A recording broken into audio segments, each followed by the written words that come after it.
গত 11 মে ঝিনাইদহ 4 আসনের সংসদ সদস্য আনোয়ারুল আজিম আনার চিকিৎসার জন্য ভারতে যান। গত বৃহস্পতিবার শেষ কথা হয় পরিবারের সাথে। এর 3 দিন পার হলেও পরিবারের সদস্যদের সাথে তার আর কোনো যোগাযোগ হয়নি।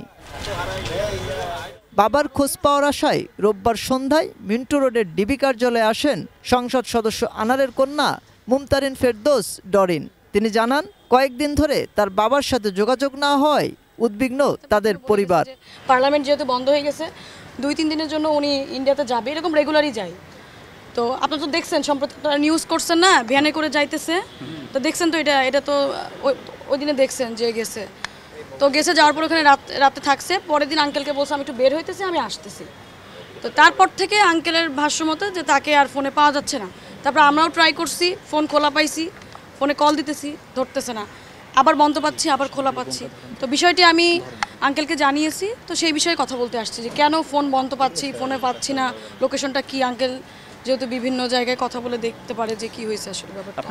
মাননীয় প্রধানমন্ত্রী সে নিজেও সে দেখতেছে বিষয়টা, সে আশ্বস্ত করেছে। যেহেতু জানেন তো আমার বাবা 3 বারের সংসদ সদস্য, সে মানে প্রধানমন্ত্রী নিশ্চয়ই তাকে ভালোবাসেন, তো সেও সার্বিকভাবে তার হস্তক্ষেপ আছে, সেও দেখতেছে আর কি বিষয়টা। এ বিষয়ে ডিবি প্রধান হারুনুর রশিদ জানান, ভারতের গোয়েন্দা সংস্থা এসটিএফ এর কাছে সহযোগিতা চেয়েছে ডিবি। বাংলাদেশ থেকেও তার মেয়ে বা তার পিএস এরা খোঁজখবর নিচ্ছে, কিন্তু সে টেলিফোনটা ধরছে না। এবং ওই টেলিফোন থেকে যে ওনার টেলিফোন থেকে যে হোয়াটসঅ্যাপে যে মেসেজগুলি আসতেছে যে আমি এখন দিল্লিতে আছি, এই আমার সাথে মুখের দেখা হবে, এইরকম মেসেজগুলিও তার পরিবার কিন্তু এটা বিশ্বাস করছে না। তো আসলে আমি আবার এই খবরটা 2 দিন আগেই পাই। ইন্ডিয়ান একজন ভদ্রলোক, আমাদের মাননীয় এমপি মহোদয়েরও ক্লোজ, সে আমাকে আবার টেলিফোন করে কালকের দিন আগের দিন রাতে আমাকে জানায়। তো জানানোর পরে আমি আবার ইন্ডিয়ান যারা গোয়েন্দা কর্মকর্তা বা এসটিএফ তাদের সাথে আমিও কথা বলি। তো আজকে এমপি মহোদয়ের কন্যা সে আমাদের কাছে আসছে যে তার বাবাকে সে টেলিফোনে খুঁজে পাচ্ছে না, সে আসছে। তো আসার পরে আমরা এখনও আবার আমাদের যে এডিসি শাহেদুর সহ আমরা ইন্ডিয়ান যে এসটিএফ পুলিশ বা থানার ওসি, তারপর ডিসি সবার সাথে আমরা কথা বললাম। তারাও অনেক কাজ করছে। এবং সর্বশেষ যে উনি যে ওনার নাম্বারটা, উনি 2টা নাম্বার ছিল, 2টা নাম্বার ছিল বাংলাদেশি নাম্বার, একটা ছিল ইন্ডিয়ান নাম্বার।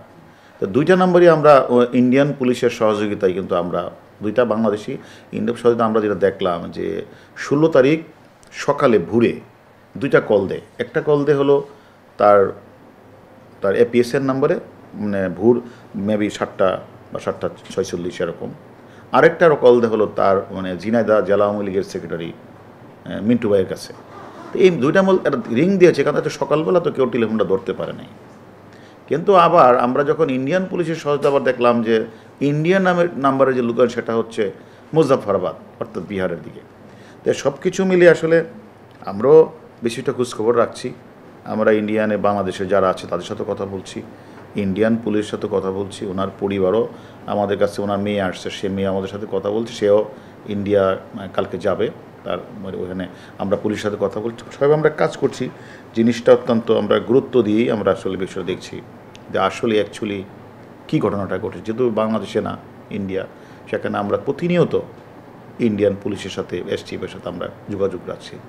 আমাদের উদ্দেশ্যটা হচ্ছে যে আসলে যে কারণটা কি, ওনার টেলিফোন মাঝে মাঝে খুলে মাঝে মাঝে বন্ধ হচ্ছে, বা ইন্ডিয়ান নাম্বারটাও বন্ধ হচ্ছে, খুলছে, এটা কারা করছে, আর কি কোনো ব্ল্যাকমেলের শিকার হয়েছে কিনা, সব কিছু এসে আমরা ইন্ডিয়ান পুলিশের সাথে যোগাযোগ করে আমরা এটা বের করার চেষ্টা করছি। তবে স্বরাষ্ট্রমন্ত্রী আসাদুজ্জামান খান কামাল বলেন, বিষয়টি গুরুত্বের সাথে দেখা হচ্ছে, তার খোঁজ পেতে কাজ করছে গোয়েন্দারা। একজন এমপি গিয়েছে কলকাতা বেড়াতে, এসে যাবে ইনশাল্লাহ। আমরা খেয়াল রাখছি, ইন্ডিয়ান ইস্যুকে অথরিটিকে জানানো হয়েছে। আমার মনে হয় উদ্বিগ্ন হওয়ার কোনো কারণ নেই। এদিকে তাকে খুঁজে পাওয়ার বিষয়ে প্রধানমন্ত্রীও সহযোগিতার আশ্বাস দিয়েছেন বলে জানিয়েছেন নিখোঁজ এমপির কন্যা ডরিন। মাহাদি সেকেন্দার, এটিএন নিউজ, ঢাকা।